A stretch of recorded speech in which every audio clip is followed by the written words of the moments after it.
serviços técnicos. Não é uma modalidade de compra muito usada hoje. A tomada de preço não tem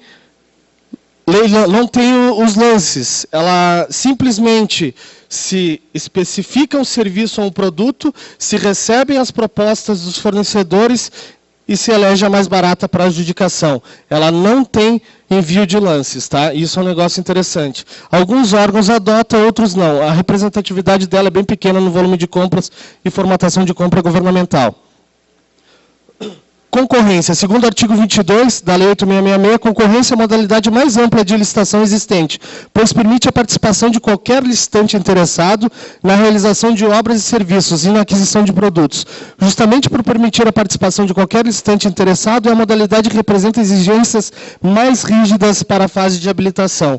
Aqui são aquelas contratações de R$ 1.500.000 para serviços de engenharia e R$ 650 mil para serviços comuns. Como ela eleva um pouco o patamar de investimento do órgão público, eles exigem mais quanto a cadastro da empresa. Ou seja, a empresa ganhadora tem que ter um índice de solvência mínimo, ela tem que ter um índice de liquidez normalmente maior do que o normal, ela tem que ter um capital social, muitas vezes 10% do valor da licitação. Então, aqui é onde que o governo mais afunila as empresas pelo cadastro delas, ou seja, pela documentação, contabilidade, balanço, balancete e tudo mais. E pode. Ela tem uma periodicidade de 30 dias para ser publicada, 30 dias corridos em serviços comuns e 45 em serviços técnicos. Ou seja, ela tem que ficar esse tempo divulgado em diário oficial, tá? Passando dessa, a gente vai ter inexigibilidade. A inexigibilidade é um negócio bem complexo e bem interessante. Segundo a Lei 8.666, no artigo 25, a administração também pode contratar quando a licitação não tem caráter competitivo viável. Ou seja, não existe concorrência, pode comprar sem abrir licitação. A inexigibilidade ocorre quando há impossibilidade jurídica de competitividade entre os contratantes, quer pela natureza específica do negócio, quer pelos objetos sociais visados pela administração pública, de acordo com as normas do artigo 25 da Lei 8.666. O que significa inexigibilidade? Não tem concorrência, pode ser provada. Ela acontece quando o fornecedor é exclusivo, só tem um fornecedor para aquele tipo de produto. A gente tem alguns produtos na ADN que existem uma linha de fornecimento só e um fabricante. É o caso de N-Computing, com esses terminais de acesso multiusuário. Quando acontecer a singularidade para a contratação de serviços, quando tiver notória especialização, ou quando for um profissional artista, muito dificilmente você vai comprar mais que uma obra do mesmo artista. Não vai existir duas obras. Então, aí, nesse caso, consegue provar a inexigibilidade. Alguns de vocês aqui conhecem esses produtos que a ADN trabalha e atende o mercado através dos senhores. A N-Compute é um terminal multiusuário, o qual não tem processamento, não tem HD, não tem memória, aquele terminal burro para o Windows. E esse produto se difere de vários outros produtos do mercado. Ele não é um TIM Client, ele é um tipo de TIM Client sem processador e sem memória. Isso é uma particularidade de um fabricante que desenvolveu a tecnologia do produto e outros não acompanharam. Minha pergunta para vocês é o seguinte: com esse tipo de produto singular, a gente consegue provar uma inexigibilidade? Me levanta a mão quem acha que sim. A maior parte dos eventos que a gente faz, a maioria acha que sim. Não pode nesse caso. Mesmo que o produto seja singular, ele tem que ser comercializado somente por uma empresa. Nesse caso, somente pelo fabricante, somente pelo distribuidor ou somente por uma revenda do distribuidor. Aí a gente conseguiria provar a inexigibilidade. Do contrário, não prova, porque são várias revendas que vendem o produto, mesmo ele sendo exclusivo. Então, isso é um fator bem importante. A gente já teve algumas revendas que desenvolveram processos licitatórios conseguindo inexigibilidade desse produto. Só que isso vai dar um problema para o órgão lá na frente, depois de um ano, mais ou menos, ele pode ser questionado pelo Ministério Público. Pô, se você tem mais que uma revenda vendendo, como você prova? Órgão público, o governo não compra patente, compra singularidade de venda. Aí a gente fecha a inexigibilidade.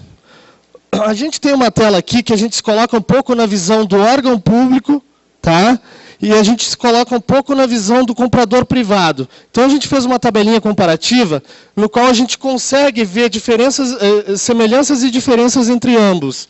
Dentro do comprador público, o que ele quer? Ele quer a melhor solução para a administração pública. No comprador privado, ele também quer a melhor solução para a sua empresa. Dentro do mercado público, ele quer um fornecedor parceiro, presente e comprometido com aquele fornecimento, com aquele projeto. Dentro do comprador privado, ele também quer um fornecedor parceiro, presente e comprometido.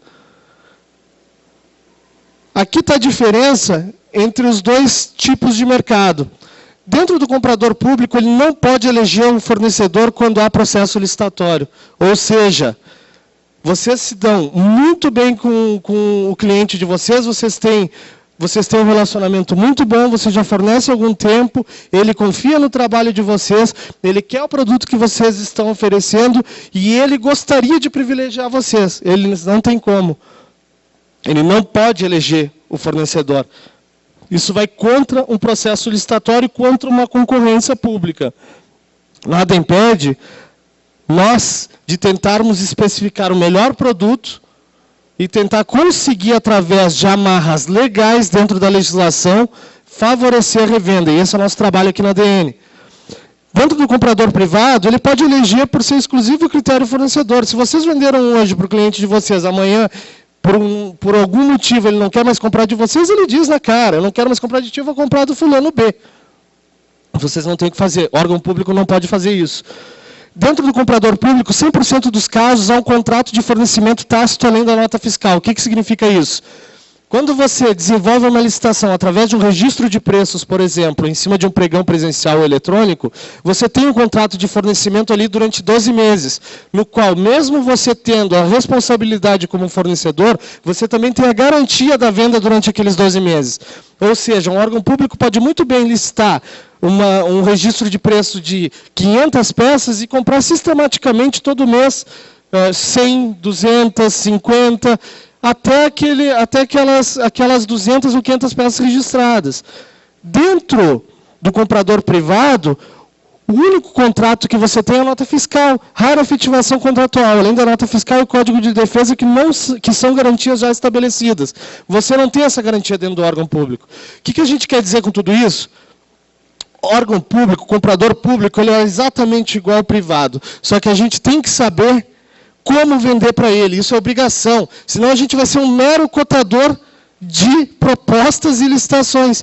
E aí não é o diferencial de uma revenda. O diferencial de uma revenda hoje é ela saber se antecipar, ver a necessidade, se enquadrar no mercado, ver o melhor produto e conseguir o melhor custo-benefício. É um trabalho consultivo.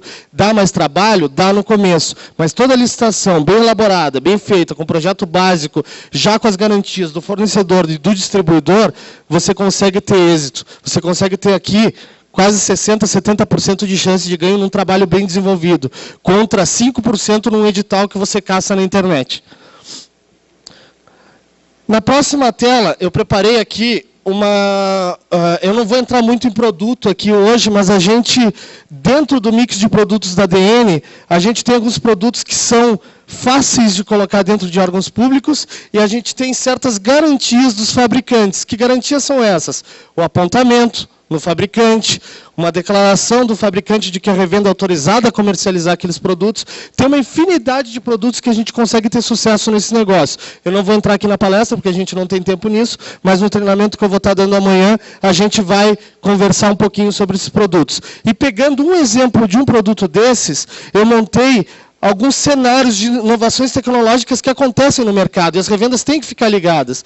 Então, assim, ó, visão de mercado, inovações tecnológicas. Atualmente, estar preparado para atender o governo inclui conhecimento de softwares livres, sem custos com licenciamento. Isso é uma tendência que está presente nas principais esferas públicas governamentais, como, por exemplo, as versões de Linux para redes educacionais associadas ao conceito de ambiente multiusuário, virtualização. Aqui entra aquele produto da N-Computing. E a gente sabe que o governo está investindo na educação tecnológica, ele está investindo na criação de telecentros, na informatização de processos antes burocráticos. Então, isso o governo está desenvolvendo, já está lançando no mercado, e a gente tem que ficar bem atento para saber como se posicionar nesses casos. Então, a gente tem aqui, ó, jornal de 27 de outubro de 2009. Apoio à inclusão digital nas comunidades é instituído. Foi criado